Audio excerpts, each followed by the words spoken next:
Hi folks, so here we are with another Soundcraftsman from my friend Steve. I'm thinking about changing the names of these, so take a look, tell me what you think. Anyway, this is a Soundcraftsmen DX-4100 preamp equalizer. And Steve told me it passes no signal at all, and I verified that's true. I went through a lot of things to try and find out what the problem was.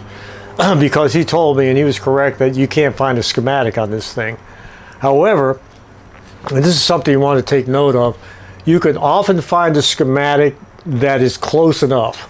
A lot of receivers will have a high-powered model and then lower-powered models, and the rest of the electronics is pretty much the same. The higher-powered model may have a few more output devices. Other than that, the electronics are the same, and you can get by with one manual for a different model. So I was able to find the schematic for the DX-4200, which is, as far as I can tell, indistinguishable. It's really tough because there are never any parts layouts with this Soundcraftsman equipment, so you're kind of on your own there. And I believe I found a problem with this, but I went about it the long way. And I'll show you what I mean. So I may have pointed this out in the past, but I think it's worth repeating.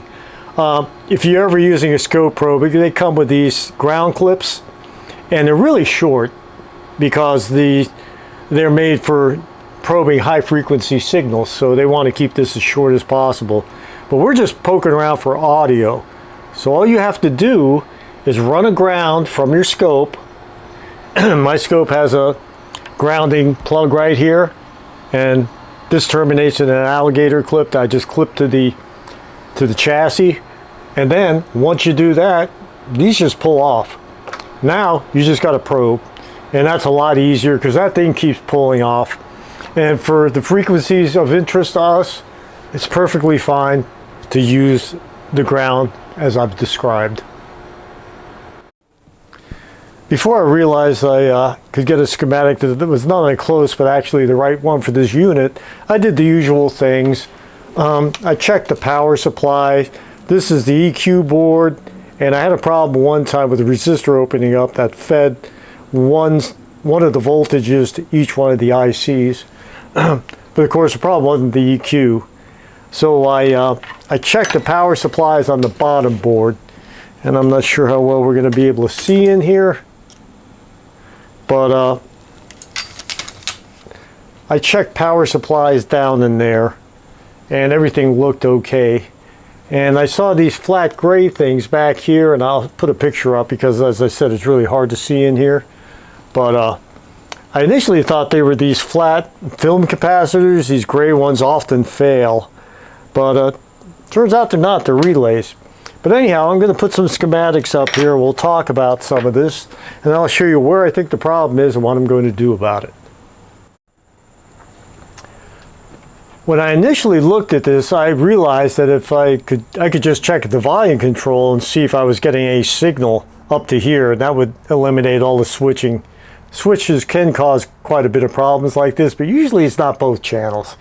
In any event, I didn't get anything at the volume control, and I don't know if I had the front panel not set right, did something stupid, wasted a lot of time. So I took the time to cut a section of this, paste it in the Microsoft Paint, and start drawing the signal flow to see how it got to the volume control. And it goes down here, goes through here, up through all these switches, and eventually it works its way down to the volume control. So I got that straightened out, and I realized, okay, I do have signal there.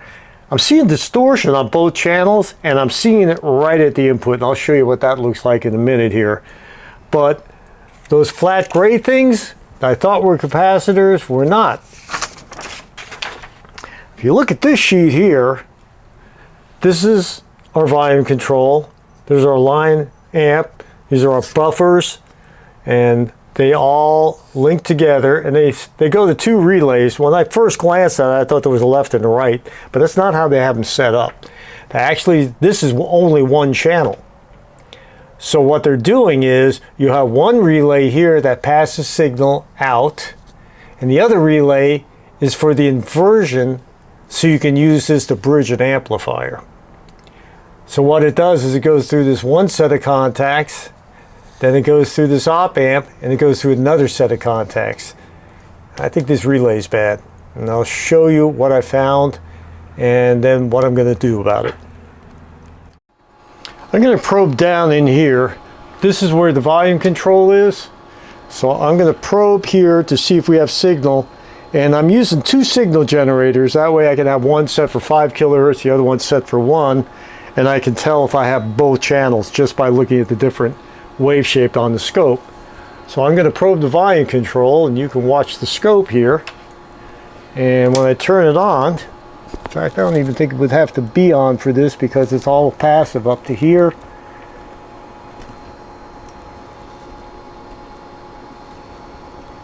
Okay, that's our 1 kilohertz, and you can see how bad the wave shape is.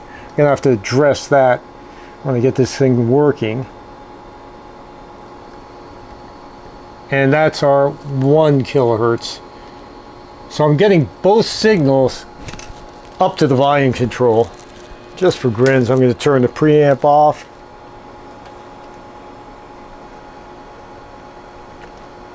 Right? Interestingly, now it looks clean. And it's completely passive up until now. So I'm not sure what's going on with this. But more importantly, I'll show you what's going on with the signal here.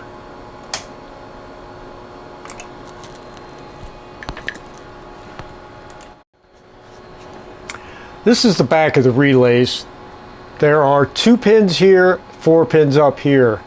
The outer of the 4 pins are the coil that energize the relay, and then you have one set of contacts here, another set of contacts here. And if I go to this relay, we have input going into the relay. That's 1 channel, I think that's right channel, that's left channel. But if we look at the relay out, because I was probing here, and here, when I go to here, I get nothing on the scope, and nothing on the scope. So we're going to check these relays, and I'll show you why I think there's a problem here. Okay, so I have the preamp energized, and I'm going to show you, try to keep the probes out of the way of the meter here. So if I look at one set of contacts,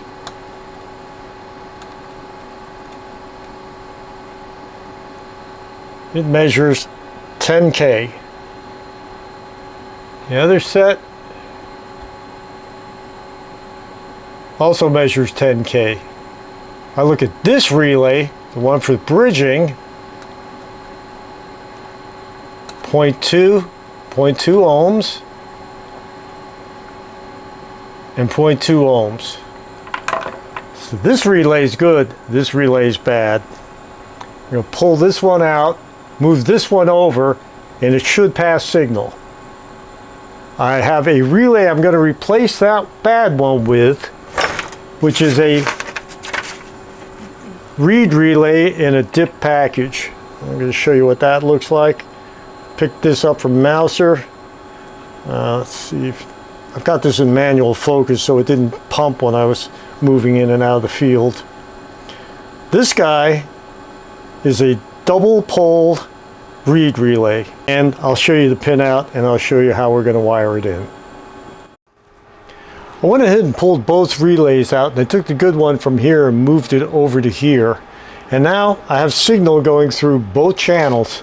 And if you look at the scope here, and I turn the volume up, it actually doesn't look that bad. But that's the problem. That's why this was passing no audio. I'm going to put some music through here, and we'll see what it sounds like. Okay, I got something that's YouTube safe music, and it's YouTube safe because this is a piece of music that was written for me by one of my coworkers, very talented guy named Joey Wilson. I initially asked him to just make me like a 30-second clip I was going to use to have a video that opened up when you went to my channel. and he did this whole song, and it's awesome. And I decided not to do the thing with the video when you open my page for two reasons. One, I realize how annoying that is, kind of like when you're watching a streaming channel and you're looking for something to watch and the trailer starts playing. That drives me nuts. And the other reason is I think it'd be criminal to trim a piece out of this song. It's really good. So anyhow, I'm going to play this for you. He wrote this and called it Bipolar Junction. Great title.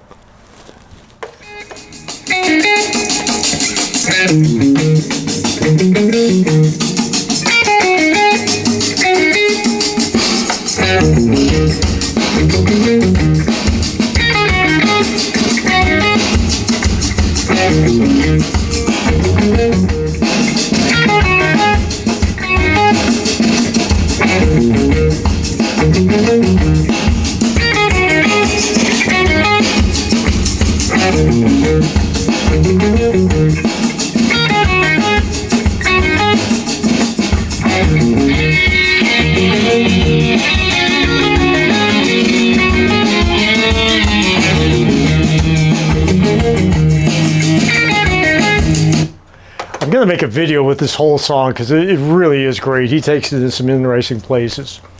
Anyhow, that was the problem with this preamp. So I took this bad relay out. What I'm going to put in, I showed you before, is this reed relay. Now the pin out is different and it's not going to fit right into the board. So what we're probably going to do is what some people refer to as dead bug, where you put the relay on its back and you take flying leads and you put them through the circuit board. So I'm going to do that next, try and keep it as neat as possible. Not that anyone will see it, but just for my own benefit. And we'll put that in. The only function of this relay now is for bridging, and people probably aren't going to use it, but I want to make sure this thing is fully functional. And I'm not sure why, but it seems like that distortion is gone. So anyhow, I'm going to put that in and I'll come back and we'll finish this video up. Well, this preamp is working on my last nerve here. I found the problem with one of the relays was bad, and when I moved it over, you saw that now we have signal going all the way through. So I did a search online and found these reed relays that look like they'll be a good match. However, when I soldered wires onto here, I probably applied a little more heat than they're able to handle because I managed to short the relay coil. I'll show you what I mean here. It's supposed to be 2K, and when I tried to test this out with a power supply went into overcurrent because, as you see now, the coil measures 1.4 ohms instead of close to 2K. And if we look at the one I haven't messed with yet, you can see that the coil comes out real close to 2K. So I decided, instead of risking it, I bought two even though I only needed one, just in case something happened, and sure enough something did. I am going to find some 14-pin dip sockets, solder the wire to the sockets, then socket the relay and put the whole mess in. Meantime, while I'm waiting for the sockets to get delivered, I thought I'd test all the inputs, and I get no output when using the digital in. And I wanted to try it out because I see that massive amounts of distortion, even though I don't hear anything with a CD player. But when I use the digital inputs, I get nothing. And I think there's two different problems, one on each channel, because I found signal. If you look at the scope here, while I probe this, I have signal going in. Let's see.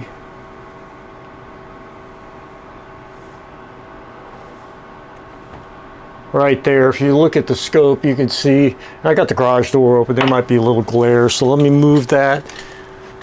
Let me move the camera a little so you can see the scope more clearly. If you look here, you can see I have signal at the pin going to the printed circuit board, but there's a broken solder joint on this channel here. If I move it, that's both channels. So there's bad solder joints on the switch here, and I'm going to try the digital input even though it's exactly the same as the others. see if it exhibits the same kind of distortion, but it sounds fine with the CD. So I'm going to fix that, socket the other thing, and this thing will hopefully be done. I tested the phono inputs, they're okay. I guess I'm just not going to worry about the distortion it shows with the analyzer because it sounds fine with music. And it's showing levels that should be clearly audible when using the distortion analyzer. I got up to 18% THD. Anything over 1 to 2% should be clearly audible. So I don't know what the story is. I've tried a lot of different configurations, hooking it up, isolating, using an isolation transformer in the inputs and outputs. It just doesn't look good. I even connected it to a CD player, played some test tones, connected to an amp, connected the amp to here, and I still saw the same thing. I don't know. You know, I'm just not going to mess with success, I guess, at this point.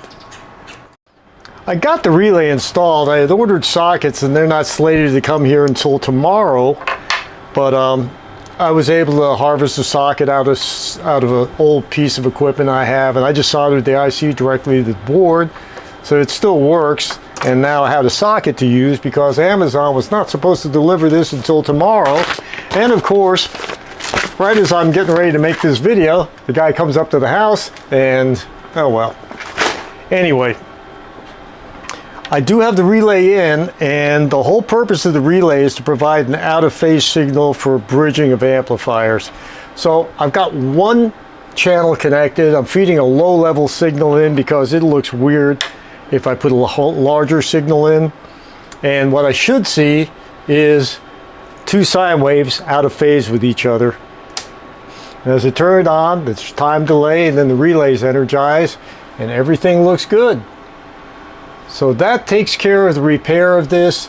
This is the digital input channel, and I want to talk about that briefly, because if you look at this line in the manual, it says that this input is specially designed for the new CD players and PCM players that have high dynamic range.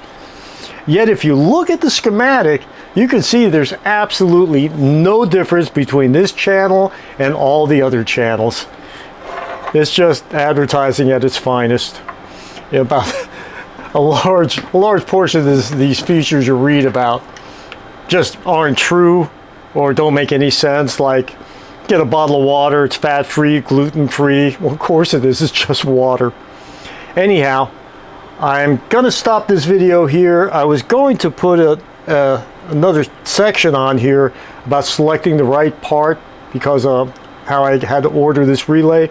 But I think that kind of warrants its own video, and I don't like to make these videos too long. So we're gonna stop this one right here. Looks like we have a good repair. Thing works well, sounds good. I do have an LED on the front that's out, but I know it's unplugged, and if plugging it in doesn't straighten it out, I'm gonna have to replace it. And one thing you'll learn is a red LED is not a red LED. There's different shades, different intensities, so I would have to change out all four of these to get them to match. But I'm not gonna make a video about that because that's pretty much just changing out parts. Anyway, I am going to stop this here, and as always, I thank everyone for watching, and I like giving back to the community that's given me so much. Thank you, folks.